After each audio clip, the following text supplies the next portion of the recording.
Bonsoir à tous, c'est Rav Tov les Koulam, Bezrat Hashem, avant de commencer le cours, j'aimerais le dédicacer pour l'élévation de l'âme, l'Elou Nishmat, Stéphane Nissim Ben Raoul Meir, Bezrat Hashem chez Nishmat Otier, Tsroura Betzroa Chaim.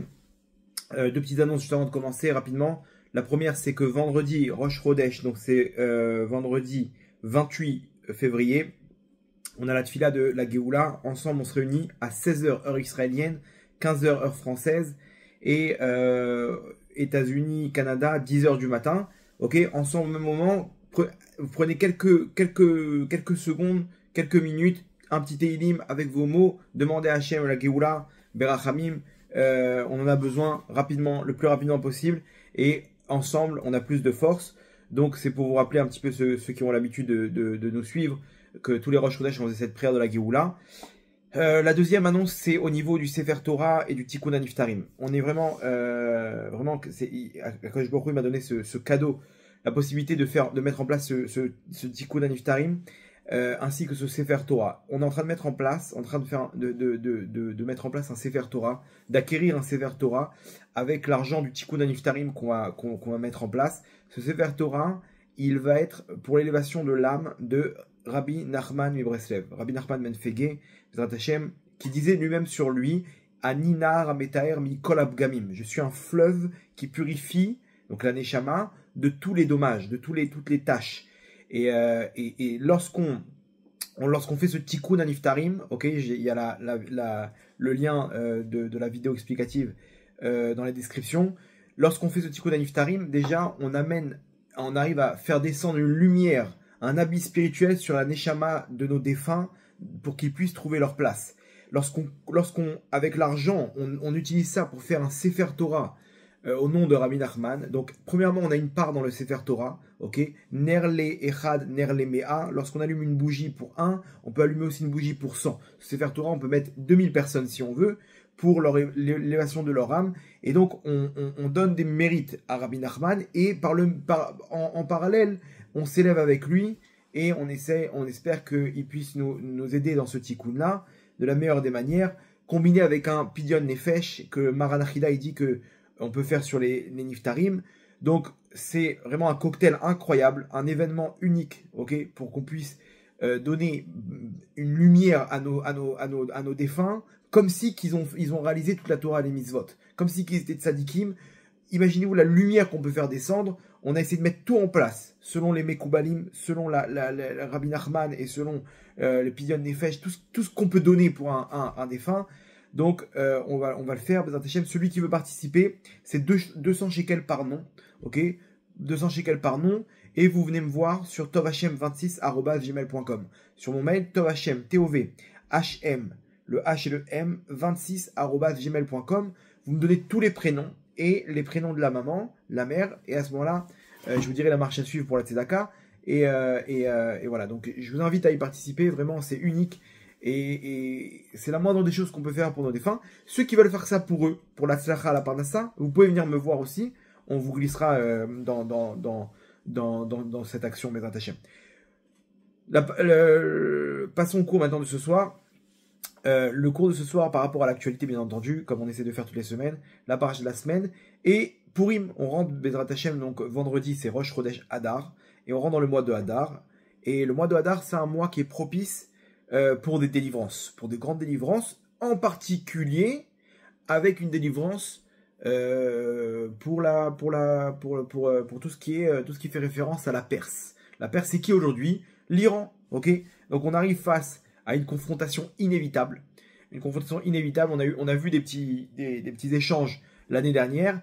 Et là, on est face à la dernière ligne droite, l'attaque des centrales nucléaires iraniennes, avant qu'il ne soit trop tard, et avant qu'ils arrivent à détenir la bombe. Ok. Maintenant, on n'est plus dans la même configuration. Il y a Donald Trump qui est derrière Israël, qui couvre Israël, et qui va les aider d'ailleurs pour cette attaque. Et on est face à un Iran au bord de la faillite. Ok, au bord de la faillite. En ce moment, il y a l'histoire des monnaies, les crypto-monnaies, le bitcoin, les monnaies digitales, etc., virtuelles. C'est à la mode en ce moment, ça cartonne. Les gens qui ont investi à 10 ans, ils ont investi $5000. Aujourd'hui, ils ont des millions. en poche. Et ça monte, ça descend, mais ça fait que monter généralement depuis ces 10 dernières années. Et les gens, ils adorent investir dans la finance, c'est le truc par excellence. En parallèle, en Iran, la monnaie, elle est en train de se ramasser, mais complètement. On est face à un effondrement de l'Iran. Ok, il y a encore quelques années, ils étaient parmi les. C'était un empire sur le plan, comment dire, militaire, sur le plan géopolitique, stratégique, sur le plan économique. Ils ont du pétrole. Ok, ils ont du pétrole. Sauf que là, depuis le 7 octobre, on est dans un effondrement de cet empire. Ils ont perdu le Hamas, le djihad islamique, le Hezbollah, la Syrie. Ils ont tout perdu. Ils avaient un cercle autour d'Israël et ils ont tout perdu. Ils savent pas comment se retourner et ils enchaînent les défaites. Et là maintenant, ils sont sur une défaite sur le plan économique. Il faut savoir une chose, que le rial iranien, aujourd'hui avec $1, on peut acheter près de 42 000 rials iraniens. C'est énorme. Et ça chute. Aujourd'hui, ils sont obligés de fermer quelques jours dans la semaine, de fermer les écoles, de fermer les bureaux. Pourquoi? Pour faire une économie sur le plan énergétique. Moins de gaz, les écoles elles sont fermées. Donc il y aura moins de gaz, moins d'électricité à dépenser, moins d'essence, moins de pétrole. On est chacun chez soi et voilà. Donc on est face à un niveau où ils ont tout dépensé dans l'armement. Tout a fini dans les poubelles. Pourquoi? Parce que Israël, ils ont tout bombardé, que ce soit l'armement en Syrie, au Hezbollah, le Hamas. Ils ont tout perdu. Tout ce qu'ils ont investi, c'est tombé à l'eau. Et aujourd'hui, ils ont pas de quoi relancer leur économie. Donc ils envoient des petites valises à droite à gauche au Hezbollah ou au Hamas. Mais là, c'est terminé. Et il suffit d'un bombardement, ok, pour leur enlever leur dernier joker dans cette histoire, qui est leur bombe nucléaire. Quant à la bombe nucléaire, tu deviens important, tu deviens un pilier, on n'a plus les mêmes rapports, ok. Je fais partie du clan nucléaire, donc maintenant c'est plus pareil. Et ça, Israël, ils vont jamais laisser l'Iran avoir la bombe nucléaire. Ça fait des années qu'ils essayent sur le plan diplomatique d'y arriver. Et là, je pense qu'on est face au dernier recours. C'est pas que je pense, c'est que j'en suis sûr. Et vous allez voir par rapport au cours, c'est évident pour moi. Surtout que là, on rentre dans une phase propice. Et vous allez voir que toutes les configurations, elles sont là pour nous montrer que c'est ce qui va se passer. Ok. Déjà sur le plan de l'actualité, aujourd'hui, ils ont placé des défenses autour des centrales, malgré qu'Israël ont bombardé leurs défenses aériennes, et surtout qu'ils ont une peur terrible. Tous les soirs, les journaux là, ils diffusent que tous les soirs, ils ont la peur de se faire bombarder par Israël. Ils sont sur le qui-vive, et ça va tomber du jour au lendemain. On va se réveiller un matin, il n'y a plus de centrales nucléaires.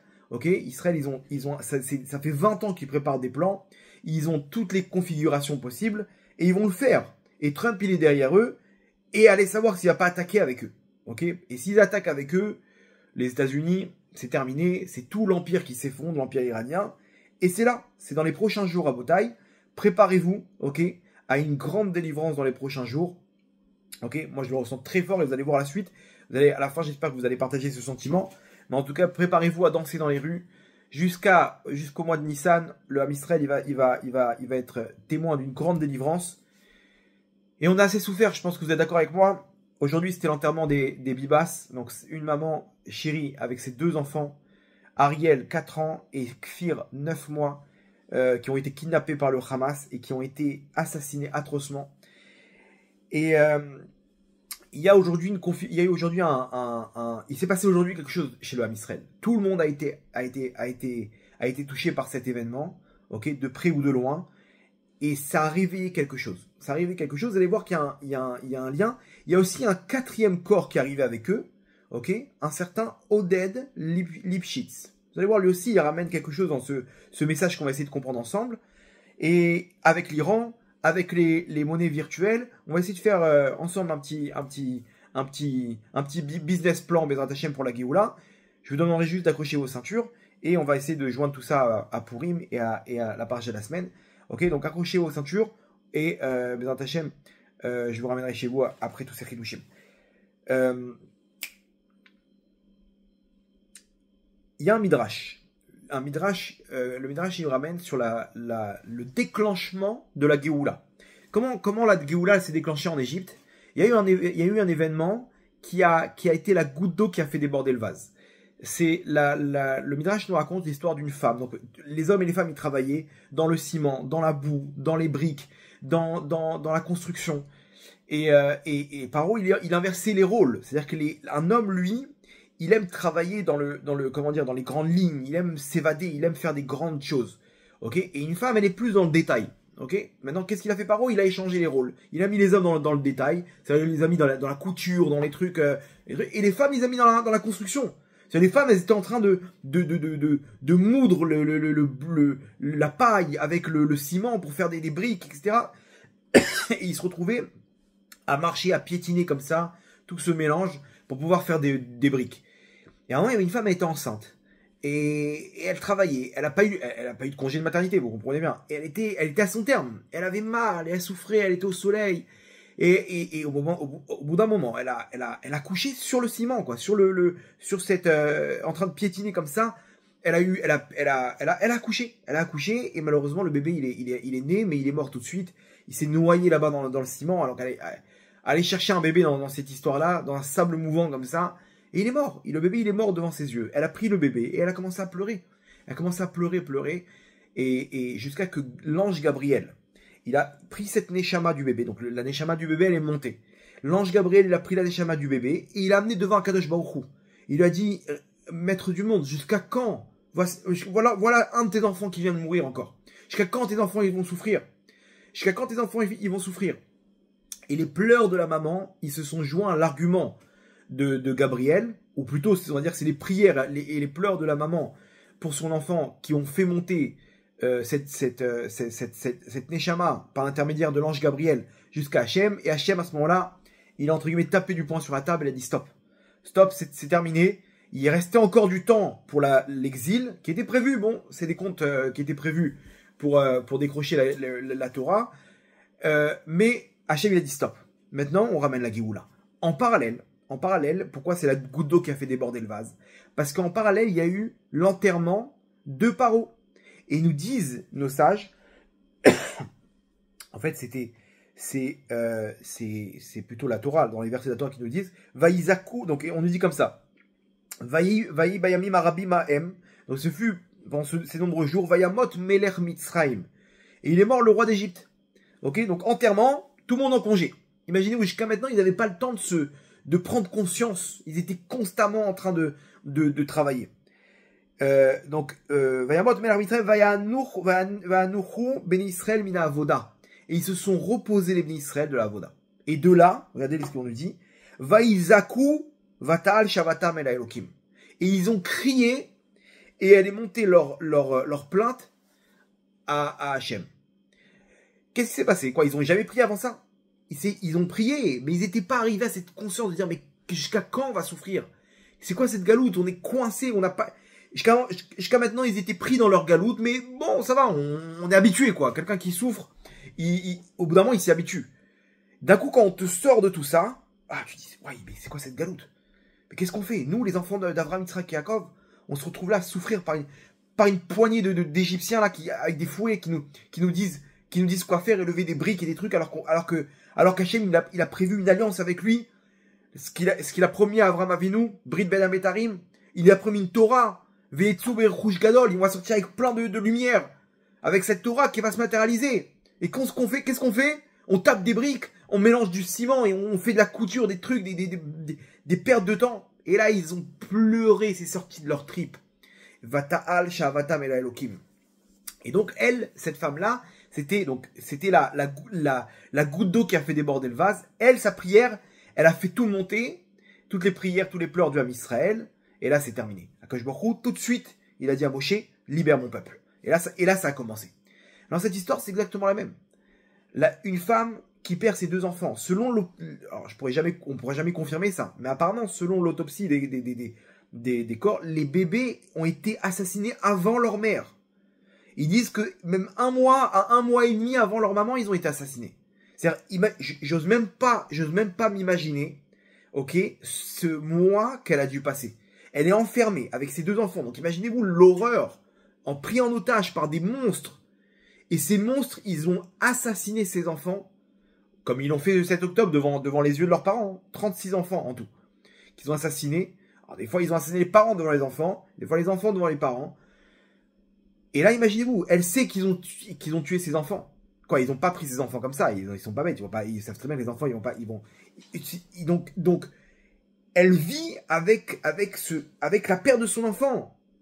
Qu'est-ce que vous croyez qu'elle a fait? Où vous croyez que ses pleurs, ils ont été? Où vous croyez que ses pleurs, ils ont été? Si c'est pas que Gabriel, il a pris les 2 Neshamot de ses enfants, Ariel et Kfir, il les a pas amenés devant Hachem. Et Hachem, jusqu'à quand tes enfants, ils vont souffrir? Regarde ces bébés qu'ils ont rien fait. Regarde ces bébés Kodesh Kodashim. Regarde combien de prières l'âme Israël a prié pour eux, combien de Afrachatrala, combien de tzedaka, combien de gens ils ont pris sur eux, et la tzniut, et le limouda Torah, et combien de cours, et combien de vitourim, les gens qui sont battus dans leur midot pour Akadosh Baruch Hu. Pourquoi? Pour sauver cette femme et ses 2 enfants. Et elle, ses pleurs, c'est sûr qu'ils se sont mêlés avec la lumière de ces 2 Neshamot-là. Et qui ont permis peut-être à l'ange Gabriel d'argumenter, et comme ce qui s'est passé en Égypte, de la même manière. Vata'al Shavatam El Elohim, et ça c'est aujourd'hui. Aujourd'hui il y avait l'enterrement.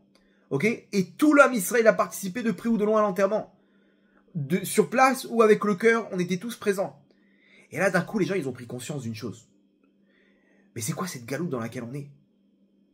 Là d'un coup on s'est retiré de dire attends 2 secondes, on a passé des catastrophes. Mais là on a touché le fond. Dans quelle galoute on est? Par une poignée d'hommes, des Mustapha en tongs qui sont arrivés un 7 octobre et qui ont décidé de prendre une femme avec ses 2 enfants. Mais on se rend pas compte à Botaï dans quelle galoute on est. Là, les pleurs du Ham Israël, pour moi, c'est évident que ce qui s'est passé aujourd'hui, ça va déclencher des choses. Mais ça va déclencher des choses de la même manière de ce qui s'est passé en Égypte. Vaïzakou, Vatal, Shavatam El Elohim. Là, c'est monté jusqu'à Hachem. Et quand Hachem, il tape du poing sur la table, alors ça fait mal. Ça fait mal parce que c'est la galoute qui tombe. Et là commence la Géoula du Ham Israël. Là, on est unis derrière cet événement. Et nos pleurs, alors il y en a qui ont demandé la Géoula indirectement. Combien de gens, ils savent même pas c'est qui Hachem. Ils savent même pas c'est quoi le schéma Israël. Donc eux, ils ont demandé, ils ont dit stop, on n'en peut plus. Écoutez bien ce qui est écrit. Vaïzakou, Vata'al Shavatam El Elohim. Il n'y a pas marqué Vata'al Tfilatam El Elohim. Elle est montée leur prière à Hachem.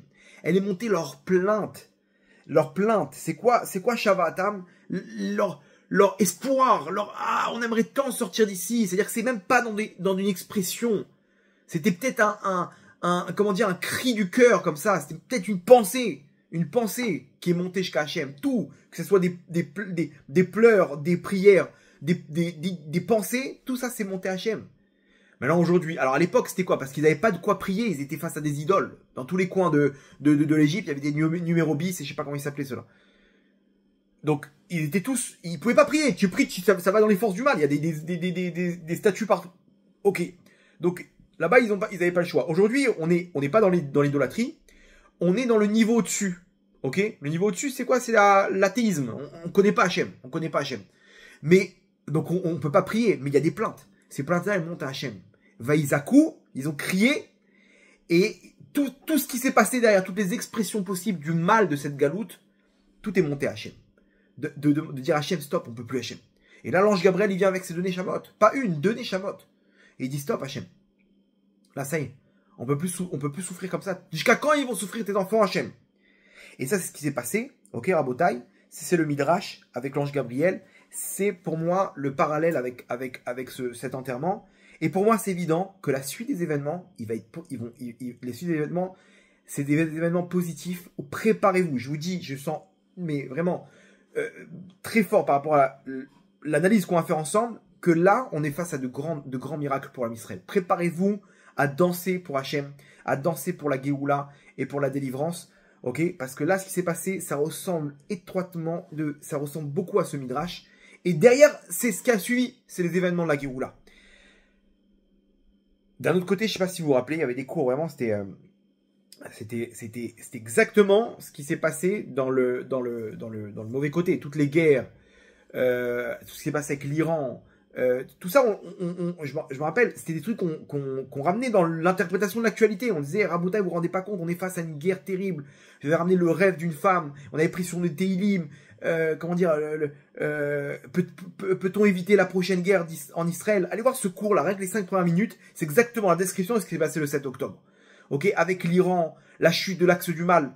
Il y a un cours qui s'appelle la chute de l'axe du mal. Allez voir, vous allez voir que c'est exactement c'était toute l'actualité, la chute de l'Iran, qu'on a à partir de la Torah, que maintenant c'est l'ange de Paras, de l'ange, il est en train de tomber. Ok, on avait ramené plein de preuves là-bas, et c'est ce qui se passe. On voit qu'ils tombent chute après chute. Ok, donc on est en plein dedans. Maintenant, il y a un autre événement, et vous allez voir que c'est pas pour rien. Donc il y a eu la maman et ses 2 enfants ils ont ramené les corps de Gaza, et ils ont ramené un 4e corps, un certain Oded Lipschitz. Ce Oded Lipschitz, lui, il a été enterré hier. Ok, il a été enterré hier, et lui, il s'est passé un truc incroyable. Sa femme, elle a été prise en otage avec lui le 7 octobre. Sauf que elle a été libérée lors du premier accord des otages. Et elle a fait, donc, dans les spédim, dans comment dire, les oraisons funèbres, ok, elle a raconté une histoire. Elle a dit, je savais qu'il était déjà parti, mon mari, parce que j'ai rêvé de lui, il est venu me voir souvent en rêve. Quoi? Genre, surprise, quoi. Elle a dit que lorsque j'ai été libéré, ok, donc on n'était pas dans le même endroit, lorsqu'on était libéré, alors, je savais qu'il a compris que j'ai été libéré. Pourquoi? Parce qu'il est venu me voir en rêve. Ok, donc apparemment, j'écoutais comme ça à la radio, son fils y racontait. Apparemment, ils regardaient la télé de temps en temps dans la semaine. Donc sûrement qu'ils ont vu ou qu'ils étaient au courant de l'accord par leur garde. Et donc, elle a dit la semaine d'après. Donc sûrement il a dû être au courant. Et je crois que c'est la semaine d'après ou 10 jours après. Il est venu me voir en rêve. Et elle raconte, elle dit, et il vient me voir en rêve. Je le vois avec une lumière sur son visage. Heureux, bien, je dis, Oded, t'inquiète pas, on va venir te chercher. N'aie pas peur, je suis bien, j'espère que je vois que toi aussi tu vas bien. Il dit, non, pas besoin de venir me chercher. Elle dit, mais pourquoi? Elle dit, parce que ça y est, je vais au Lamaba maintenant. Il dit comme ça, mot pour mot, maintenant je vais au Lamaba. Là, elle a dit, je voulais pas y croire, mais quand j'ai appris qu'il était parti, et quand l'autopsie, elle a confirmé qu'il est mort dans ces dates-là, elle a dit, j'ai compris que ce rêve, c'était un vrai rêve, et qu'il était vraiment venu me voir, et qu'il a une place au monde futur. Maintenant, Rabotai, son histoire, ok, c'est un homme de gauche, pro-palestinien, ok, loin de tout Torah mitzvot.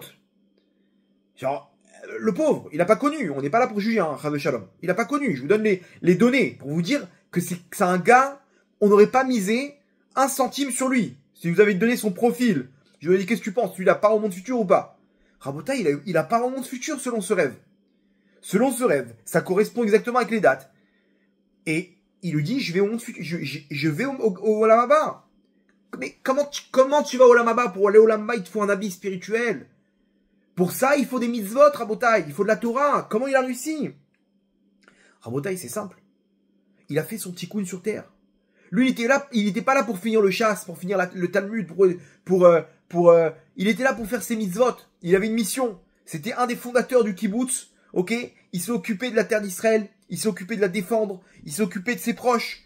Ok, malheureusement, il a pas connu la Torah, donc il a interprété ça dans une union avec nos ennemis, avec le Hamas, et il faut les aider, il faut les soigner, il faut leur donner du travail.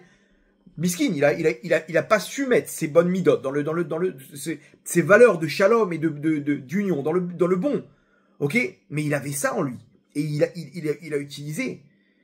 Et il est mort à Kiddush Hashem. Et ceux qui meurent à Kiddush Hashem, ils ont directement part au monde futur. Et la preuve qu'il a reçu un habit spirituel, c'est que ceux qui peuvent venir en rêve, c'est ceux qui ont cet habit spirituel. Ceux qui ne viennent pas en rêve, ok, c'est que leur habit spirituel, il est très faible.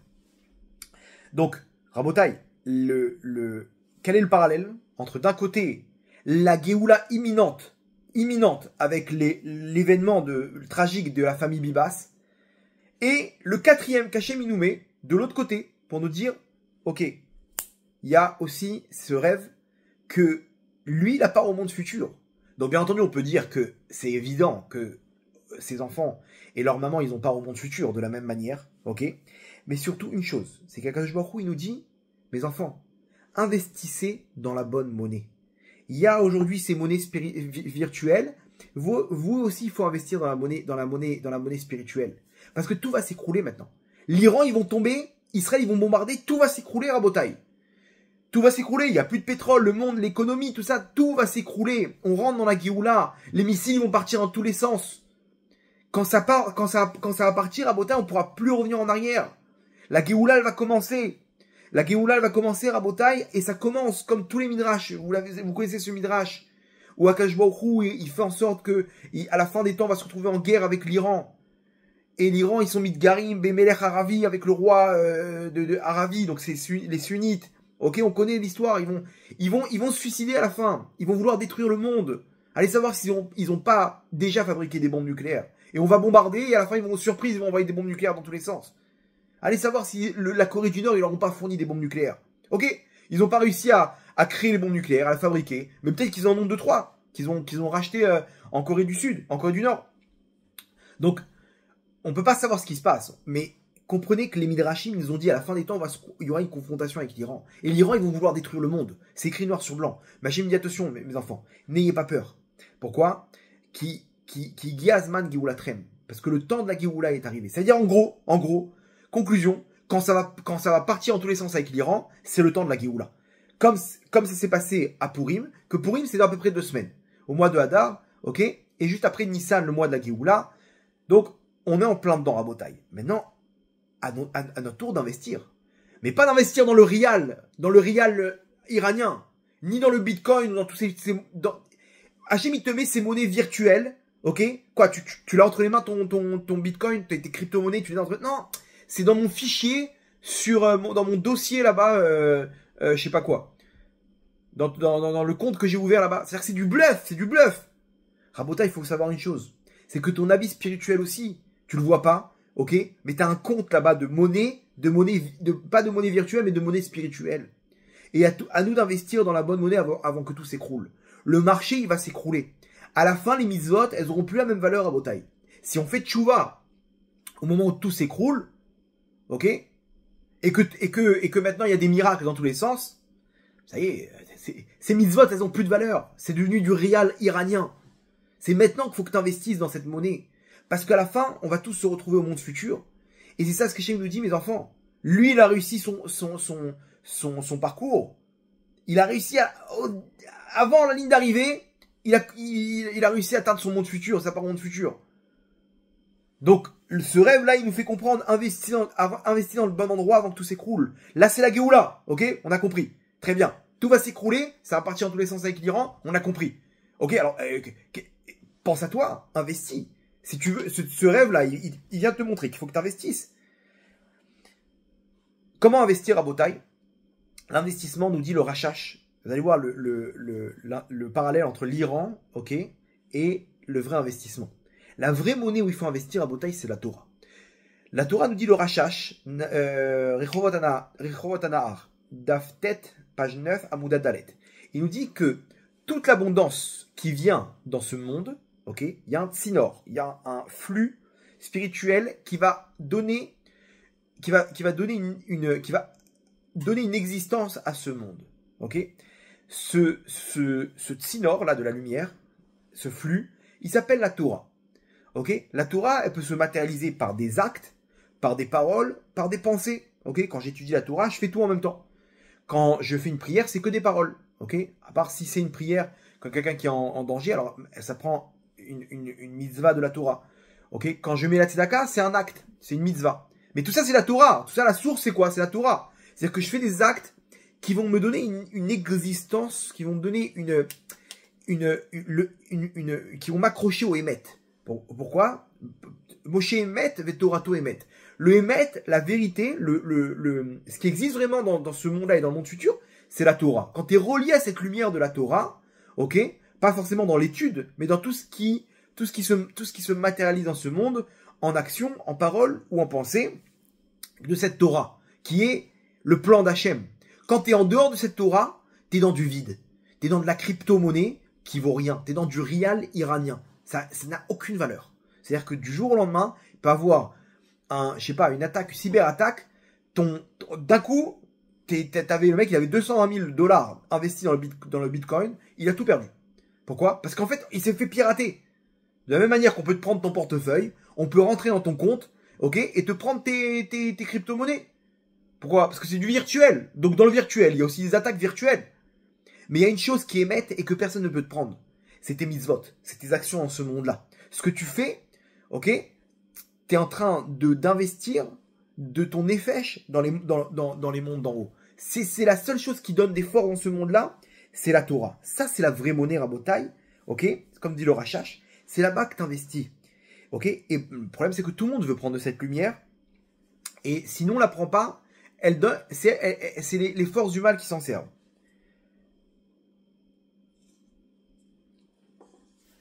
Donc tout ce qu'on va faire à partir de la Torah, ok, donc la Torah nous donne le plan. Je vais où? Je vais à gauche, je vais à droite. Qu'est-ce que je dois faire dans un cas comme ça?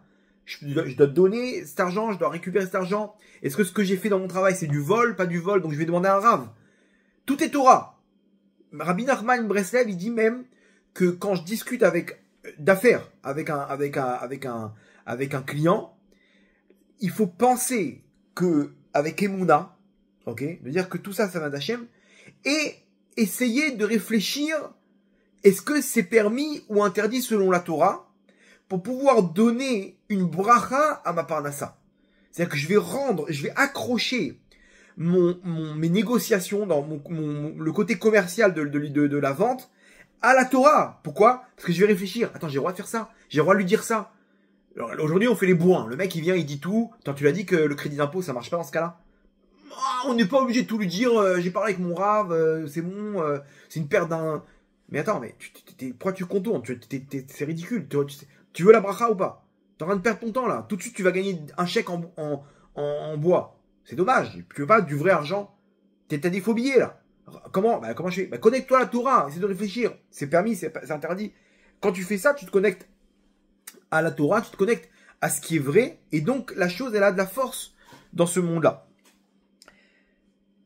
Toutes les actions qu'on fait, on va créer un habit spirituel. On va en fait confectionner un habit spirituel qui porte le nom de Chalouka des Rabbanan. Chalouka des Rabbanan, l'habit des sages, si vous voulez, littéralement. C'est pas obligé de faire ça en quantité au niveau des mitzvot. Peut-être qu'on est venu pour un certain nombre de mitzvot et que notre habit spirituel dans les mondes d'en haut, il est déjà confectionné et qu'il nous reste plusieurs choses à faire. Il nous reste à broder une poche, à faire 2-3 trucs et de le compléter dans ce monde-là. Ok? Donc vous comprenez bien que cette lumière de la Torah qu'on va recevoir, elle se matérialise dans plusieurs domaines, chacun selon ce qu'il fait dans ce monde-là. Il y avait une histoire un jour dans un hôtel. Il y en a un qui travaille dans un hôtel en Israël. Il s'occupe de je sais pas, il est à la réception ou un truc du genre ou à l'accueil.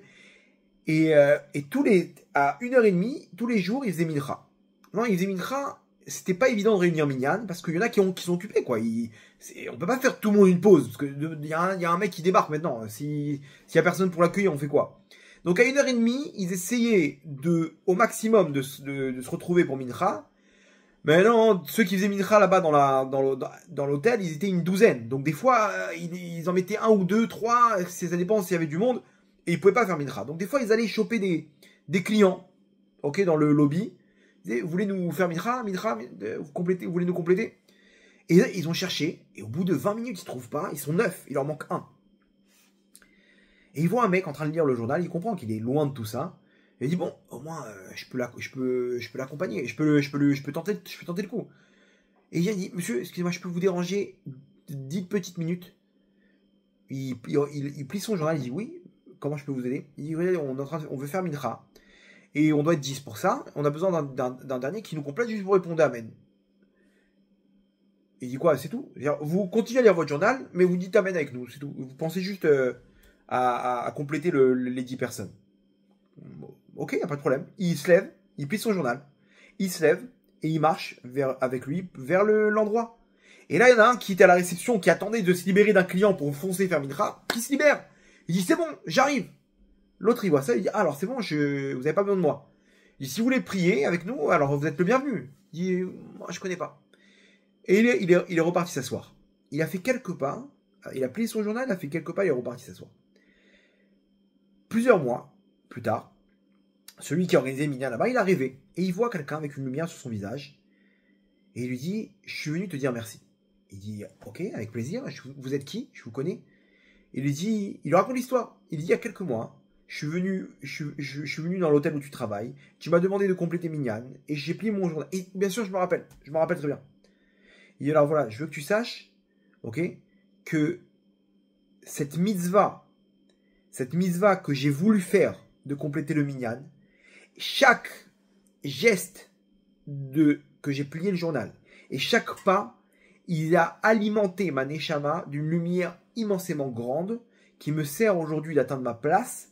Et j'ai supplié, je leur ai demandé qu'on me permette de venir en rêve te remercier. Voilà ce qui s'est passé. Donc, merci pour tout. Il a compris, il a regardé la valeur. Cet homme-là, à son niveau, ce qu'il a fait, c'est de la Torah. Il s'est connecté à la Torah. Et il a rejoint sa place dans le monde futur à Botaï. Il a rejoint sa place dans le monde futur. La Gemara, la Gemara dans Shabbat, elle nous dit que celui qui veut se relever à la résurrection des morts, il faut qu'il ait cette lumière de Torah. C'est ceux qui vont se lever, c'est ceux qui sont reliés à cette lumière de Torah. Alors là, on nous dit la Torah directement. C'est-à-dire quoi? Étudier la Torah.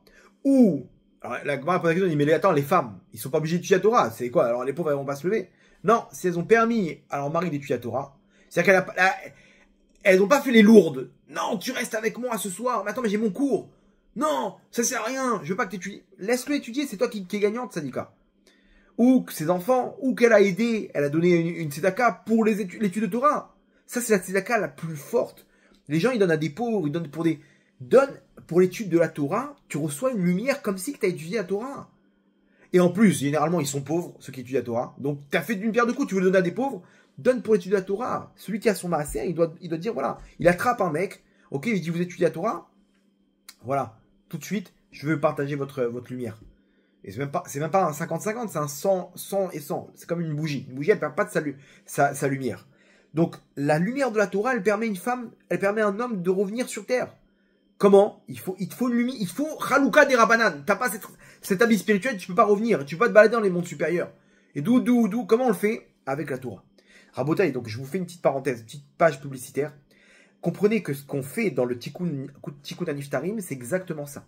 On demande par l'intermédiaire des Teilim, du Shofar, de la Tzedaka et de la Tfila qu'on fait là-bas pour tous les noms, on demande à Hachem, donne-leur une Chalouka des Rabbanan avec tous les termes kabbalistiques. On demande avec un minyan, Hachem, par Tarachamim, donne cette lumière à la liste de ces noms-là. Et on tourne autour du Sefer Torah et on fait tomber les forces du mal. On leur donne une lumière, comme si qu'il a étudié la Torah. Vous vous rendez pas compte de la force. Et maintenant, imaginez-vous, là on fait avec le Sefer Torah. Donc cet argent-là de Tzedaka, il va servir pour un Sefer Torah. Et donc on est inscrit dans la Torah elle-même. Imaginez-vous, les défunts, ils ont cette puissance, parce qu'ils sont inscrits ils ont une part dans un Sefer Torah. Il y a écrit Kitvu lachem et Ashira Azot. Hachem, on a une mitzvah d'écrire un Sefer Torah. Ou de faire part dans un Sefer Torah. On a une mitzvah. Pourquoi? Parce qu'Hachem, il veut que tu reviennes. Donc, si t'es pas accroché à cette Torah, ou par l'étude, ou par la Tzedaka, ou par un Sefer Torah, ou par des livres même que t'as offert à une synagogue, alors, Chaval, c'est dommage. Alors, si t'as fait ton tikkun, ok, que t'avais déjà étudié la Torah dans une ancienne vie, et que t'es juste aujourd'hui venu compléter certaines actions, alors ok, mais on peut pas savoir, Rabotai. Il faut qu'on se connecte au Emet. Et Rabotai, ça c'est la source, la Torah c'est la source de toute cette lumière du monde, ok, mais la vraie lumière, pas le bluff, pas tout le virtuel qu'il y a dans ce monde-là. La vraie monnaie, c'est la Torah. C'est avec elle, cette monnaie-là qu'on va utiliser après 120 ans, pour l'éternité. Dans cette histoire, donc on a la source, c'est la Torah. Maintenant, la source des forces du mal, Rabotai, entre autres, c'est cette clipa de Paras. Pas des forces du mal en général, il y a d'autres trucs, mais l'axe du mal, c'est qui la source de l'axe du mal? C'est l'Iran. C'est l'Iran qui ont donné l'argent et les armements à tous ceux qui ont fait du mal à Israël ces 25 dernières années, voire plus. C'est l'Iran. L'Iran, ils ont mis tous leurs efforts, toute leur énergie, tout leur argent contre Israël. Ok? C'est Paras. Paras, c'est aussi Amalek. Amalek, il est venu pour refroidir l'homme Israël. Il est venu pour amener le doute.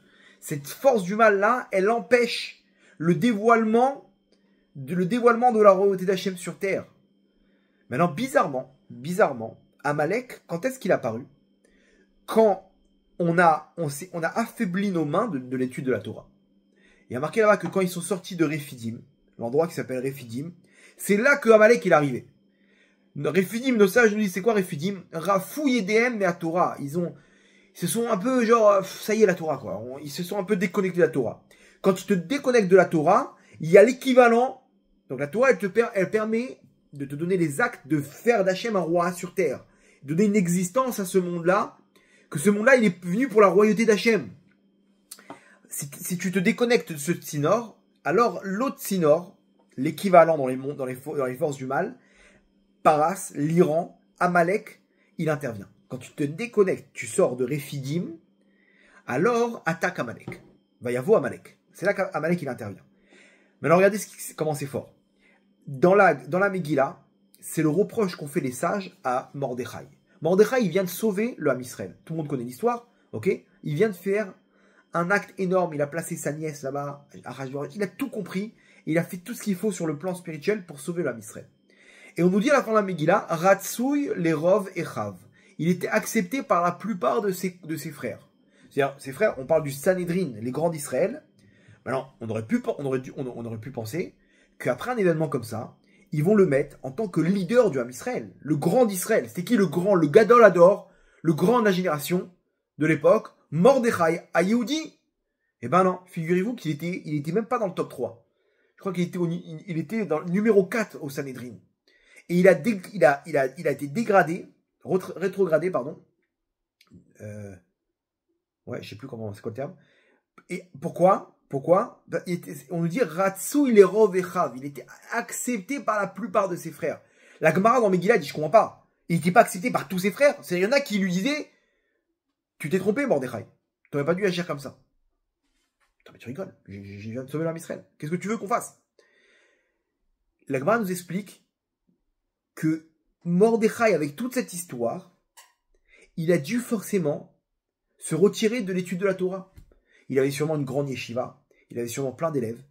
Et tout cet événement de Purim, Mordechai, il pouvait plus donner cours, il pouvait plus aller faire des conférences, il pouvait plus enseigner la Torah. Ok, mais attends, mais miskin, le pauvre, il est... Non, t'as pas compris. Les sages d'Israël lui ont fait ce reproche. Ils lui ont dit, ce scénario, si t'avais pu étudier la Torah, toi, Mordechai, et t'avais pu donner une force à la Torah, alors on aurait eu un scénario encore plus fort que ça. Et sur ça, on t'en veut, Mordechai. Pas tous, hein. Mais sur ça, ils l'ont rétrogradé. À cause du fait que Mordechai, pendant tout cet événement, il a abandonné la Torah. Entre guillemets. C'est-à-dire à son niveau. Pourvu qu'on étudie comme Mordechai, même à l'époque de Purim. Mais à son niveau, il a laissé de côté la Torah, il s'est déconnecté, et on lui a fait le reproche. Alors vous allez comprendre pourquoi. Pourquoi? Parce que l'étude de la Torah, c'est ce qui casse cette clipa de Paras. Va savoir si t'avais redoublé d'efforts dans l'étude de la Torah, t'avais multiplié les yeshivot, les talmidim, les talmudé Torah, les baté midrashot.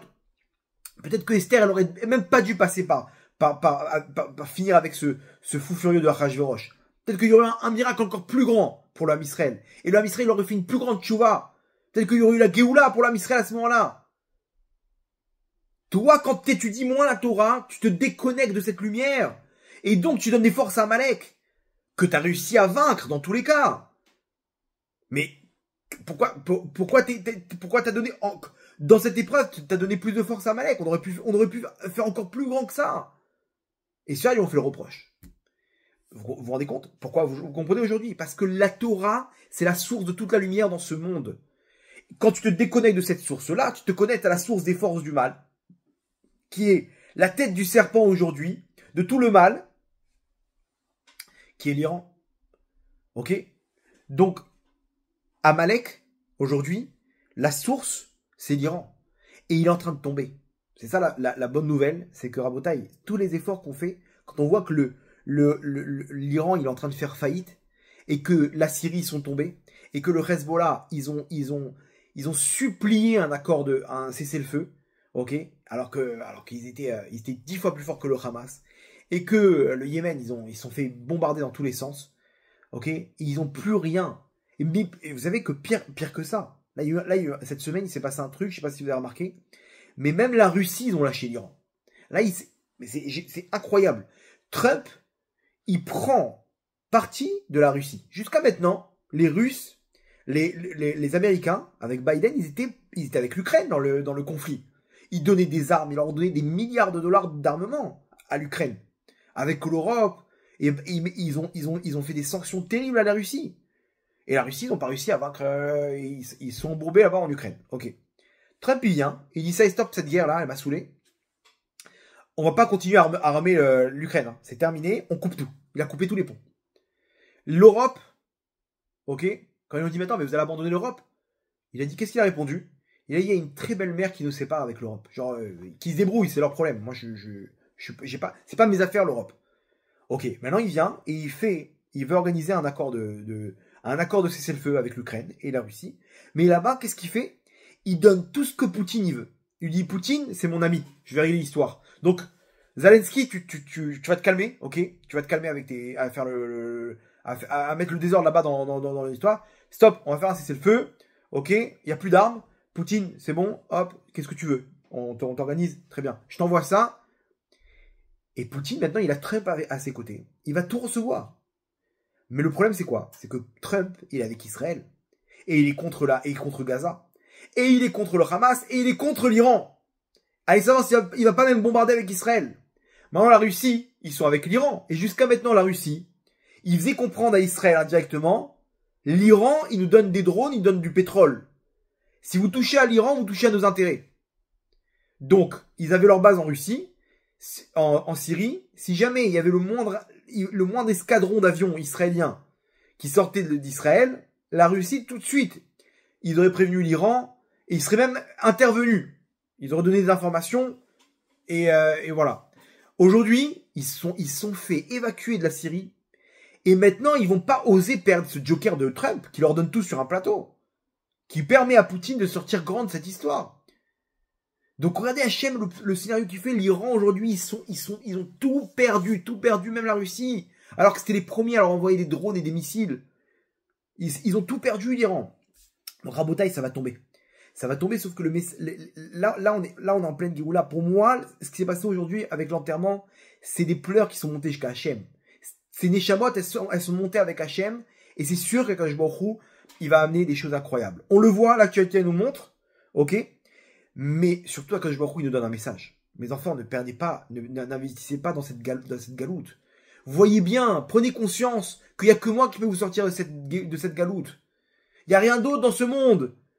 Prenez conscience qu'on n'a rien d'autre à faire. Ça y est, regardez le Hamas, regardez. Ils peuvent revenir, qu'est-ce que vous cherchez? Qu'est-ce que vous cherchez? Tout ça, c'est du virtuel. C'est du bluff. Connectez-vous au vrai, au Emet, à la vérité, à ce qui existe, ce qui va donner la bracha dans ce monde-là et dans le monde futur à l'éternité. Donc c'est ça le message Rabotaï, ok? Et donc, à nous de se connecter là-bas. Et quand on se connecte à cette lumière de la Torah, alors on affaiblit cette lumière équivalente de Amalek, de l'Iran, de Paras. Toutes ces clipotes du Hamas, du djihad islamique, elles tombent automatiquement Rabotaï. Donc il faut se battre. Il faut se battre, et vous avez compris, chacun dans son tikkun, chacun dans son rôle, encore des mitzvot. Quand tu fais un geste, l'autre il a plié son journal, il a fait quelque part, regardez ce qu'il a reçu. Donc imaginez quand tu fais ta prière même, quand tu étudies la Torah, quand tu penses à toute cette Torah, c'est dans ta tête, elle est là, elle t'accompagne cette Torah, elle t'amène la bracha dans ce monde-là, dans le monde futur. Vous savez que moi j'ai une bracha, les gens ils me demandent des brachot, ok? Ils me disent voilà, une bracha pour, je vais monter une société, une entreprise, etc. Donc j'ai des élèves qui me demandent des brachot. Alors moi, je suis un pauvre type. Qu'est-ce que je vais faire comme bracha? Je suis Baba Salé, moi. J'ai rien du tout. Moi, comme vous, je cherche des brachot. Par contre, je sais une chose. Je connais la valeur de la Torah.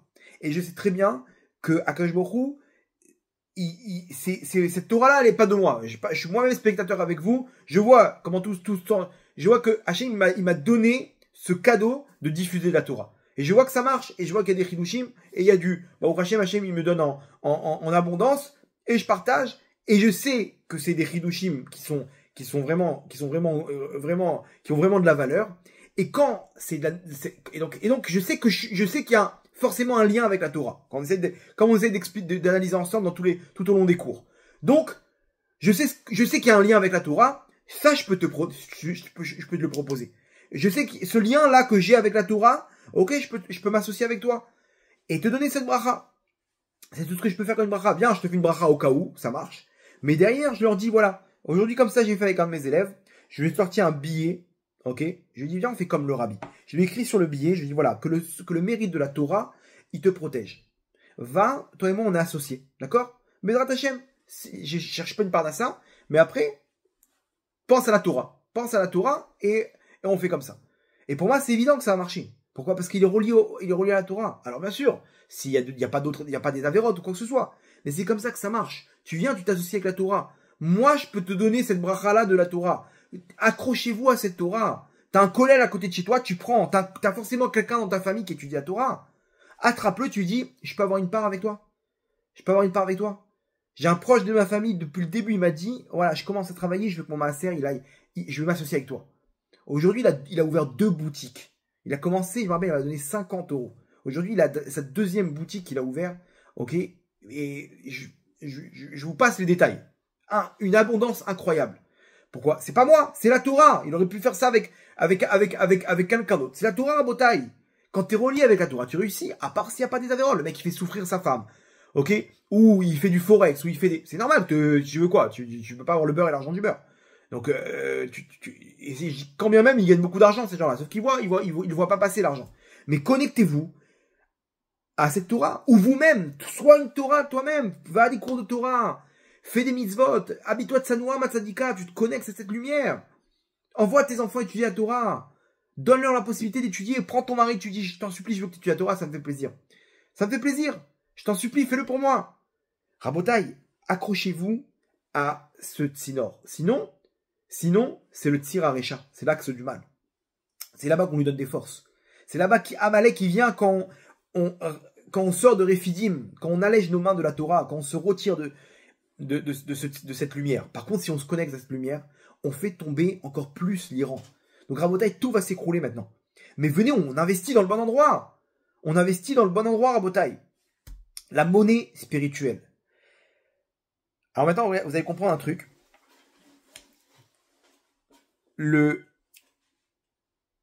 Au début des Haggadot de la Maseret Megillah, dans la Maseret Megillah, là-bas, on nous ramène des histoires. Les histoires sur les histoires qu'on appelle les Haggadot sur la Megillah. Et on nous dit là-bas que chaque Rav, chaque Amora, on nous ramène une série de tzadikim, d'Amoraïm, que avant de commencer de raconter l'histoire de la Megillah, les Haggadot, les Midrashim, etc., il commençait par un petit chidouche. Un petit chidouche. Et il y en a un qui est intéressant, vous allez voir, il va nous permettre d'approfondir encore plus l'idée. Rav Nachman bar Yitzhak, il dit comme ça, Shirama alot le David, Loulé Hashem she'aya lanu, bekum alenu Adam. Donc, tout le monde connaît ce Teilim, ce psaume, Shirama alot le David, Loulé Hashem she'aya lanu, bekum alenu Adam. Si ce n'est Hashem qui était avec nous lorsque s'est levé alenu sur nous, Adam, un homme. Ok? Azaï Chaim Balaounu. Alors, si c'est qu'Hachem, ils n'avaient pas sauvé de cet homme-là, alors on aurait été avalé. Nafshenu, Ketzipor, Nimleta, notre âme, elle aurait été, elle serait envolée tel un oiseau. Là-bas, on nous ramène une série de tragédies qu'on aurait dû subir si Hachem ne nous avait pas sauvé des mains de cet homme-là. Adam. C'est quoi Adam? Il fait une dracha Rav Nachman bar Yitzhak. Et il dit Adam velo meler. Adam velo meler. Un homme et pas un roi. Heureusement que si jamais on se fait attaquer par un homme, alors il faut qu'Hachem nous sauve de ses griffes. Par contre, si on est attaqué par un roi, n'ayez pas peur. N'ayez pas peur, c'est plus facile. Donc il faisait référence là-bas, Rav Nachman bar Yitzhak, à Aman et Achashverosh, le roi Achashverosh. Donc qui nous a attaqué là-bas? C'est pas le roi Achashverosh, c'est Aman qui a demandé l'autorisation au roi. Mais c'est Aman qui nous a attaqués. C'est Aman qui a voulu nous détruire. Et il disait, Rav Nachman, il disait, c'est pire que Aman nous attaque que le roi Achashverosh. Et heureusement qu'Hachem, il a été là contre Adam, contre un homme, et pas contre un roi. C'est illogique. À Botaï, on va essayer de comprendre la psychologie de la Torah. La psychologie de la Torah, elle est incroyable ici. Là, je vous donne un diamant, ok? Que je suis même pas au courant, je suis même pas sûr que les psychologues connaissent ce secret-là. Qu'on va essayer d'analyser ensemble. Nous dit Rav Nachman bar Yitzhak, sache une chose, qu'un homme, il est plus dangereux qu'un roi. Pourquoi? Et là, pour comprendre, il faut ouvrir le Bnei Issachar. Bnei Issachar, c'est de la Chassidoute, un Baal Chassidoute. Il nous dit comme ça, il nous dit le roi, vous voyez comme c'est fort. Attendez, là on nous parle des tragédies qu'il aurait dû avoir si Hachem ne nous avait pas sauvé de Haman, d'un homme, mais attends, mais je comprends pas, si c'est un Méler, il a plus de force, il a encore plus comment dire, de pouvoir, de soldats, quel rapport ce Haman, même s'il utilise la force du roi là-bas, c'est un homme. Non, là il faut Hachem, là si ce n'est Hachem, on n'aurait pas pu s'en sortir. Il nous aurait avalé. Azaï, Chaim, Belaounou, il nous aurait avalé directement. C'est quoi l'histoire? Nous dit le Bnei Issachar. Il dit le roi, le Meler, il est enraciné, il tire sa source de la malchoute. Le roi, il tire sa source de la royauté, la malchoute. Et donc, comme il tire sa source de la malchoute, alors le roi, il a une crainte. Yeshlo yir'a. Un homme, lui, il n'a pas de malchoute, il n'a pas de royauté, donc il n'a aucune crainte. C'est-à-dire, je vais vous traduire maintenant dans nos mots, nous dit le Bnei Issachar, un roi, du fait qu'il a une royauté, du fait qu'il a un empire, du fait qu'il a tout un système auquel il tient, alors il a peur de perdre tout ça. Et donc il ne va pas prendre les mêmes risques qu'un homme qui n'a pas tout ça. En gros, l'histoire, elle est que celui qui n'a rien à perdre est plus cruel que quelqu'un qui a peur de perdre ce qu'il a. Quand quelqu'un il a rien à perdre, ok, et qui va au suicide, il est beaucoup plus dangereux que quelqu'un qui a peur qui a une crainte de perdre ce qu'il a. Comprenez bien qu'ils n'ont pas la même détermination. Ok? Quelqu'un qui a rien à perdre. Il n'a plus rien à perdre. Maintenant, vous voyez quelqu'un qui est énervé. Je sais pas, le mec, il a pris une queue de poisson sur l'autoroute. Le mec, il sort, il est prêt à tout. Ça, sa voiture, elle s'est faite, je sais pas, il a pris un truc. Il a perdu sa voiture. Maintenant, il est prêt à tout casser. Ça y est. Tant qu'on y est, ça y est. Le mec, il est prêt à sortir sa batte de baseball et taper jusqu'à temps qu'il a. Pourquoi? Parce que ça y est, sa Mercedes, elle est en l'air. Ok? Donc maintenant, il a plus rien à perdre. Avant, il faisait attention. Il était prêt. Il voulait pas rentrer dans les trucs pour pas. Mais là maintenant ça y est. Alors là, mon pote, c'est terminé pour toi. Il sort son flingue, il a plus rien à perdre, il tire dans tous les sens. Et pourquoi? C'est pas, on va la réparer. Non, ça y est, il s'est mis en l'air. Quelqu'un qui a rien à perdre, c'est l'homme le plus dangereux au monde. Donc là, entre Haman, qui est un homme qui a tout à perdre, il avait rien, l'être humain, il a pas de royauté, rien du tout. Nous dit Rav Nachman bar Yitzhak, il nous dit vaut mieux, heureusement qu'Hachem a sauvé cet homme. Et là, il nous fait la psychologie. Un homme et pas un roi. Parce que si on avait été entre les mains de Achashverosh, le décret aurait été beaucoup plus faible. Parce qu'Achashverosh sait très bien ce qui s'est passé avec Nabucodonosor et avec ses ancêtres, que dès qu'ils ont touché à Israël, ils ont perdu leur royauté. Donc Achashverosh, il voulait pas trop se mouiller. Il avait peur. Il a peur d'Hachem. Très bien, ça tombe bien. Donc il est moins dangereux qu'Aman. Vous comprenez? Même s'il a plus de pouvoir qu'Aman, il est moins dangereux. Et c'est exactement la différence entre le Hezbollah et le Hamas. C'est quoi la différence entre le Hezbollah et le Hamas? La différence, elle est que lorsque le 7 octobre, quelques heures avant, le Hamas, ils ont proposé au Hezbollah de se joindre à eux. Ils leur ont dit, voilà, nous on attaque. On attaque, ok? Donc, ça serait bien que vous nous suivez dans le nord. Le Hezbollah, ils ont répondu gentiment, on verra. C'est pas pour nous on a nos plans, on a nos trucs. Genre en gros, vous faites un plan suicidaire là. Qu'est-ce que vous allez vous faire dégommer en 2 secondes. Ils vont vous attraper avec manque de peau, ça a marché. Ils ont regretté leur tête le Hezbollah, Mais d'un autre côté, après, on a compris pourquoi. Donc, il y a eu les échanges pendant 1 an. Et quand Israël, ils sont rentrés dans la guerre frontale avec le Hezbollah, avec l'histoire des beepers et tout, ça a duré 2 mois et demi. Et le Hezbollah, ils ont supplié Israël d'un cessez-le-feu.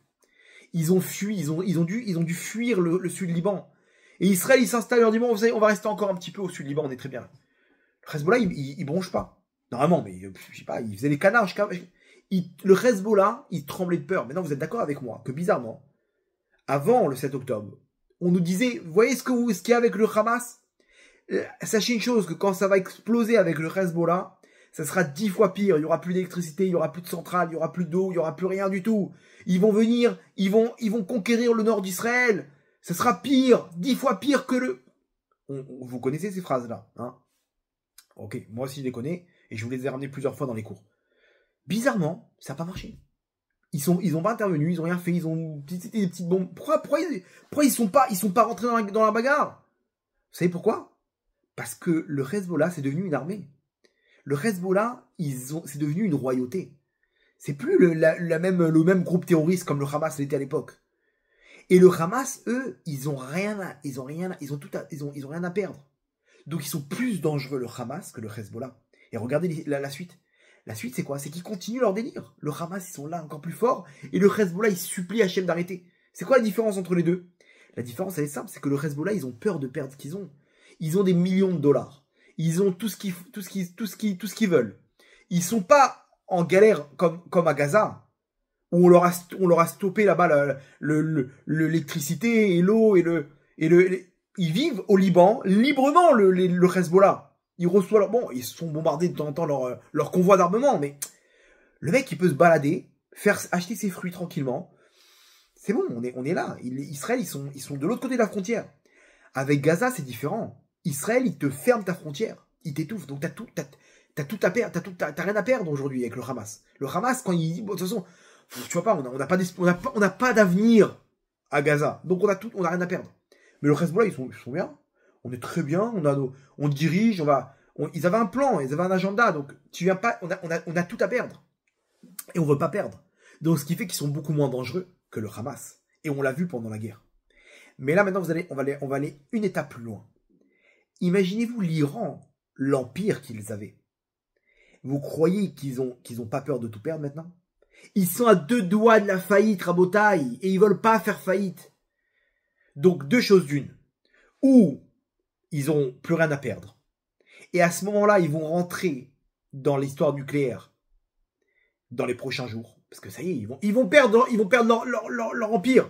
Ils ont perdu la Syrie, ils ont perdu le Hezbollah, ils ont tout perdu, la Russie. Donc, ou ils vont devenir Adam, et là, ils n'ont plus rien à perdre. Et là, on va rentrer face à la Géoula, comme je vous l'ai dit. Ou ils vont rester Melech, et ils vont avoir peur de riposter après l'attaque d'Israël. Ils vont dire, oui, on l'a vu, Israël, ils les ont massacré toute leur défense aérienne, la dernière attaque. Ils ont parlé 2 jours après. On verra quand est-ce qu'on va riposter, on se donne le temps. Rabotaï, ils flippent leur tête. Ils flippent l'Iran. Pourquoi ils flippent? Parce qu'ils sont en train de perdre tout leur empire. Donc, ou ils vont avoir peur. Et là, c'est la grande délivrance pour Israël. Israël, ils vont bombarder, ils vont tout leur détruire. C'est terminé. C'est terminé avec tout le terrorisme dans le monde. Et ça voudra dire que Amalek, il tombe. Et que c'est la Géoula. Ou qu'ils n'auront plus rien à perdre. Et là, ils vont mettre tous leurs missiles dans la bataille. Dans les 2 cas, à bataille, on a besoin d'aide. On a besoin de pousser pour pas qu'Amalek prenne des forces. Et pour ça, vous allez comprendre maintenant ce message pour nous. Des fois, ce qui nous empêche de faire tchouva, c'est qu'on a une malchoute. On est trop enraciné dans ce monde-là. Jusqu'à quand, mon tzaddik, des fois, on a peur de perdre quelque chose. On perd nos forces parce qu'on veut pas perdre ce qu'on a maintenant. Je suis très bien avec mon petit iPhone. Je suis très bien avec mes petits délires. Je suis très bien avec mon petit Forex. Mais quand est-ce que tu vas faire tchouva? Tu comprends pas que le monde il va s'écrouler. On n'y arrive pas. Pourquoi? Parce qu'on a peur de perdre ce monde-là. On a peur de perdre on est des mélères, Rabotaï, on est des rois. Et le mélère, Yeshlo Yira. Le mélère, il a tout à perdre. Donc il a peur de se mouiller. Et c'est ça qui nous bloque dans la tchouva, Rabotaï. Donc, Rabotaï, comprenez une chose. Ce monde-là, c'est un monde futile. À la fin, tout va s'écrouler. Il va rien te rester ni de tes crypto-monnaies, ni du réal iranien. Tout s'écroule. Qu'est-ce qui va te rester? Que la Torah et les mitzvot. Donc quoi? Donc sois un homme dans ce monde-là, ne sois pas un roi. Sois un roi qu'avec Hachem. Aie peur que de tes mitzvot, que ta neshama, que ta yirat shamayim. Mais dans ce monde-là, le monde matériel, apprenez à être des hommes et pas des rois. Apprenez à... J'ai rien à perdre, moi. Qu'est-ce que je vais faire? J'ai embarqué avec moi mes entreprises. Je suis en train d'échanger un monde infini contre un monde matériel de bluff et d'imaginaire. Rabotaille, ce monde-là, on va rien emporter avec nous. Mais mieux que ça, c'est que maintenant, Hachem nous montre le message. Investissez dans la bonne monnaie, celle qui va repartir avant qu'il ne soit trop tard. Cette monnaie spirituelle, c'est ça qu'on emporte, Rabotaille, c'est ça ce qu'on emporte. Et c'est ça qui nous donne la bracha dans ce monde-là. C'est ça qui fait tomber Amalek. C'est ça le message de ce soir, Rabotaille. Il faut absolument qu'on arrive à se ressaisir par rapport à la suite. Les événements, ils vont être incroyables. Mais est-ce qu'on aura tous investi comme il faut? Ah ouais, mais c'est dur, Kvodrav. C'est dur la tsniout. C'est dur, moi, de couvrir la tête. C'est dur, moi, j'ai toute ma beauté, ma clientèle, comment dire, en tant que maquilleuse. Si demain je me couvre la tête, je vais perdre la moitié. Ok?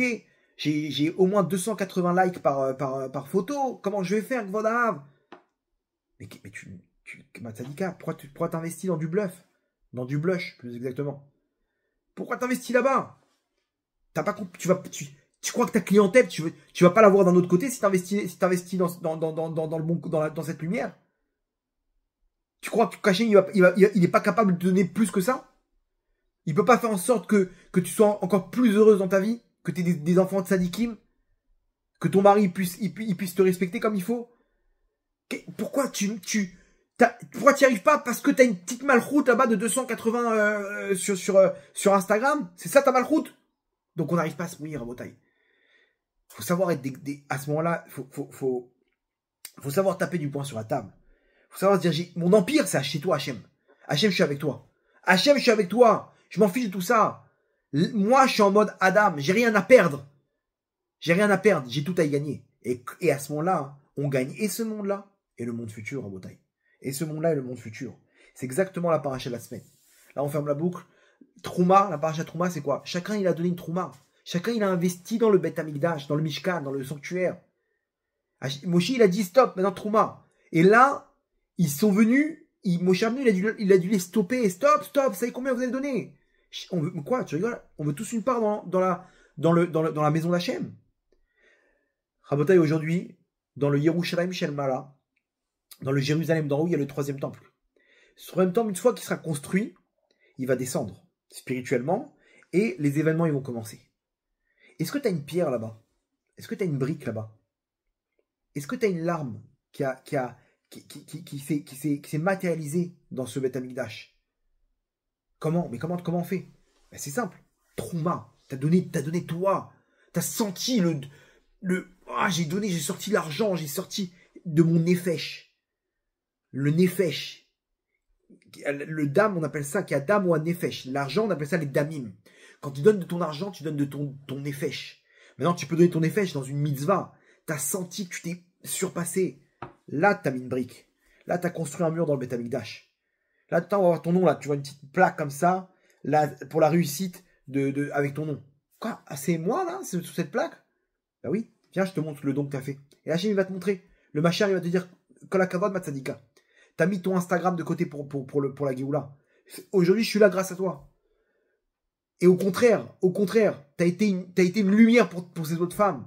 Viens, je te montre maintenant comment elle aussi, grâce à toi, elle a trouvé les forces. T'as su mettre ton empire de côté pour Hachem.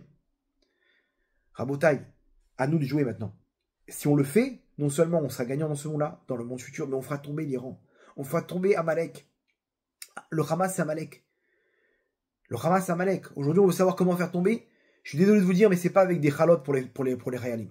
C'est sympa. C'est aussi de Tzedaka. Il faut le faire. Mais des fois, le Yitzhara, il te met tous tes efforts là-bas. Et la fille, elle passe tout son vendredi à faire 350 chalotes. Moi, je me dis, j'étais à l'armée. J'étais combattant à l'armée. On les recevait, ces chalotes. J'étais à plomb durci. Ok. on recevait une tonne. Vous savez combien ça partait à la poubelle à la fin? Parce qu'il y avait trop, des cabanos, des bonnets, des machins. On a reçu une tonne de trucs. À la fin, ça finissait à la poubelle. Pourquoi? Parce que l'armée nous fournissait aussi des chalotes. Donc, qu'est-ce que tu veux faire? On prend un sac avec nous de chalotes. Dans demain, elles vont durcir. Donc, on en prenait 2 chacun. Hein. Il en restait encore 30. Qu'est-ce qu'on faisait? À la poubelle, malheureusement. Donc, elle a subi tout le vendredi. Elle a mis de côté tout, machin. Elle s'est disputée avec son mari. Elle s'est énervée avec ses enfants pour faire ses 350 chalotes. Ok? Et la fille, elle est toujours en mini-jupe en train de faire tomber le Ham Israël. Matzadika, avec plaisir, fais leur 20 chalotes et essaye une fois dans la semaine de faire un truc pour Hachem, pour cette Torah. Comprenez, aujourd'hui, on est arnaqué, on est toujours au même niveau. Toujours au même niveau. Quand tu te retournes derrière, tu vois que tu as pris quelque chose. Alors, si tu as pris quelque chose, c'est que tu as investi dans la bonne monnaie. Tu as investi dans la bonne monnaie, dans celle spirituelle qui va nous donner Chaluka des Rabbanan, un habit spirituel, qui va nous relier à la Torah dans ce monde-là, qui va nous relier à cette lumière, donc qui va nous amener la bracha dans ce monde-là, qui va faire tomber nos ennemis, ok? Parce que crois-moi que si le Hamas y tombe, ok, chaque soldat il rentre chez lui manger ses chalotes, ok? On n'a plus besoin de tout ça. Et regardez ce qui se passe aujourd'hui. Le Hamas, il peut disparaître du jour au lendemain avec Trump. Du jour au lendemain, ils peuvent se faire déporter à travers le monde. C'est entre nos mains, Rabotaï. Mais venez, on fait le bon choix. Venez, on se déconnecte. On est trop enracinés dans la matérialité. Surtout nous les Français, Rabotaï. Venez, on se déconnecte de tout ça. Et on est comme cet Adam. Pas de malchoute, il n'y a rien qui me retient dans ce monde-là. Il n'y a que toi, Hachem, j'ai rien à perdre. J'ai rien à perdre, je vais investir chez toi. Je suis prêt à tout investir. Ok, on fait des investissements. Le mec, il a mis 20 000 $ pour un truc. L'autre, il a mis comme ça. Attends, t'as pas peur de... T'as acheté un appartement maintenant. T'as pas peur que demain, le mec, il fasse faillite et que le chantier il reste sur place? Combien d'histoires comme ça? Le mec, il a investi 2 millions de shekels dans un appartement à Jérusalem. Ça fait 10 ans, le chantier, il est bloqué. L'autre, il a fait faillite là-bas, le mec. Alors, t'as tout perdu. Tu vas le revendre maintenant pour une bouchée de pain. Non, je prends le risque. Ok, on prend des risques partout. Mais pour Hachem, d'un coup, les mecs, alors, avec voix d'arabe, pour le émettre, on prend pas de risque, Rabotaï, vous comprenez cette logique? Donc, ça c'est le dessin, le puzzle de ce qui se passe actuellement. Ok, c'est évident pour moi, vous allez voir Chodesh Adar, de grands miracles nous attendent. Ok, donc gardez ça dans un coin de votre tête. Si jamais vous voyez une histoire avec l'Iran, vous direz, ah, on pensera à moi, et vous me ferez un petit like en plus sur la vidéo. Mais en tout cas, Rabotaï, il faut comprendre que chacun il doit mettre sa trouma. Qu'est-ce que tu mets toi dans ton Beth Amikdash? Dans le Beth Amikdash Ashlishi, dans le 3e temple? Est-ce que toi aussi t'as donné?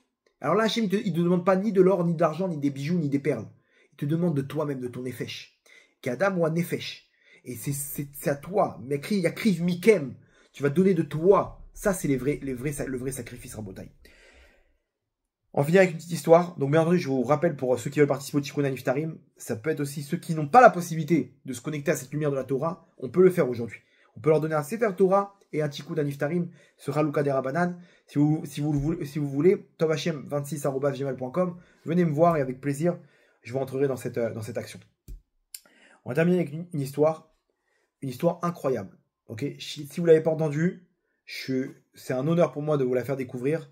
L'histoire qui s'est passée ces derniers jours, mais ça va vous montrer la force vraiment des jours qu'on est en train de vivre. Vous vous rappelez de ce qui s'est passé à Méron, 45, une catastrophe, une tragédie terrible il y a 3 ans à peu près, 3-4 ans, à Méron, la Iloula de Rabbi Shimon Bar Yochai, c'était juste après le Corona, et ils ont bloqué là-bas, ils ont mis des barrières, la police dans tous les sens, il y a eu un mouvement de foule, et il y a 45 tzadikim qui sont morts, ok, de ce mouvement de foule. Les gens, ils étaient les uns sur les autres, et la police, ils comprenaient pas qu'il y avait des gens en dessous, et au bout de quelques minutes, ils sont morts. 45. Et il y en a un tzadik qui s'appelle Yosef Yehuda Levi. Yosef Yehuda Levi, il avait 17 ans. C'était un tzadik d'une pureté. Quand ils ont montré les photos de ces 45 qui sont partis, je sais pas si vous avez vu cette photo, tous des tzadikim. C'est des neshamot spéciales qui sont partis, ils ont fait quelque chose dans les mondes d'en haut, c'est sûr. Et lui, il a dit, Rabbi David Abouchatzera, il a dit, lui, il a fait le plus grand tikkun. Cet enfant-là. Bon, 17 ans, c'était un jeune. Yosef Yehuda Levi, il s'appelait. Ses parents racontaient sur lui qu'il avait une force d'étude de la Torah incroyable. Il pouvait s'asseoir, étudier des heures et des heures. Et il avait une pureté d'esprit, des traits de caractère, tout le temps avec le sourire. tout le temps hyper poli, il était tout le temps, il avait que du bon en lui. Généralement, ces Neshamot là, ils sont venus pour faire un petit truc sur Terre, ils sont déjà parfaits dans leur midot, ils sont déjà parfaits dans leur... Et il avait une particularité, c'est sa reconnaissance. Tout ce que tu lui faisais, tout le temps il venait te voir, il était redevable, il était reconnaissant, merci beaucoup pour ce que tu as fait pour moi, et il restait jamais, comment dire, avec une dette. Tu as fait quelque chose pour lui, il avait cette mida de Hakarat Hatov, qu'on appelle dans la Torah. À tel point que celui qui l'a sorti de là-bas, donc il y avait, imaginez-vous, les ambulanciers et les machins, il y en a un, il a attrapé, il était donc en dessous, plusieurs personnes, il a sorti, et il a essayé de le réanimer, et juste avant qu'il était encore vivant, il était dans ses derniers instants, avec un effort, il voit qu'il veut lui dire quelque chose. Et l'ambulancier qui l'a sorti, il tend l'oreille, il lui dit, je voulais juste te remercier de m'avoir sauvé, de m'avoir tiré de là-bas. Voilà les derniers mots qu'il a dit. Il a fini de parler. C'était les dernières forces qu'il a utilisées. Il a fermé les yeux et il a rendu sa neshama à Kadosh Baruch Hu. Comme ça, il est parti de ce monde-là. Ce tzaddik de Yosef Yehuda Levi. Alors, c'est pour ses parents, c'était le dernier de la famille. C'était le tzaddik de la famille. C'était une terrible nouvelle pour eux. Vraiment une tragédie. Sa mère, ce qui l'a rassuré, ce qui l'a permis de passer l'épreuve, c'est que tous les quelques jours, il venait la voir en rêve. Et il venait la voir tout le temps avec un bel habit, avec une lumière, et il venait avec un grand sourire. Et sa mère, ça lui faisait plaisir de voir que bon, apparemment il est bien, tout va bien, et en plus il fait des allers-retours, il fait du kiboud avem. Kiboud avem, il venait me voir tranquille et tout. C'est sûr que s'il faisait des allers-retours quand il veut, comme ça avec une fréquence aussi grande, c'est qu'il a reçu, il a reçu une place énorme dans les mondes d'en haut, d'être parti comme ça de la sorte avec toutes les mises qu'il a fait. Écoutez bien la suite, Rabotai. À partir du 7 octobre, il venait plus voir sa mère. Il a cessé de voir sa mère en rêve à partir du 7 octobre. Et sa mère a été triste, C'est elle qui raconte. Hein. Elle a dit, j'étais triste. Et je demandais à Hachem dans mes prières, Hachem, envoie-moi mon fils un petit clin d'œil, un petit sourire, un truc. Je le voyais tous les quelques jours. Et depuis le 7 octobre, presque un an et demi, il vient pas me voir une seule fois. Alors que pendant 2 ans, il venait tous les quelques jours. Pourquoi? Qu'est-ce qui se passe? Elle voulait comprendre. Et il y a quelques jours, il vient la voir en rêve. Il vient la voir en rêve, Rabotai, j'ai des frissons dans le dos. Ok, après cette histoire, ok, faut danser de la grandeur de ce qui est en train de se passer, Rabotai. Faut danser. Si vous dansez, vous me faites un petit commentaire sur la vidéo, d'accord? Mais moi, c'est ce que je vais faire juste après cette vidéo. Il vient voir sa mère en rêve, avec une lumière énorme sur son visage. Et sa mère, elle le regarde, elle lui dit, Yosef Yehuda, où tu étais? Ça fait plus d'1 an que je t'ai pas vu. Pourquoi tu viens pas me voir? Continue ton kiboud avem. Tu sais pas quel bonheur, quelle force tu me donnes quand tu viens me voir. Il dit, maman, je suis désolé, mais en ce moment, ces derniers temps, j'étais très occupé dans les mondes d'en haut.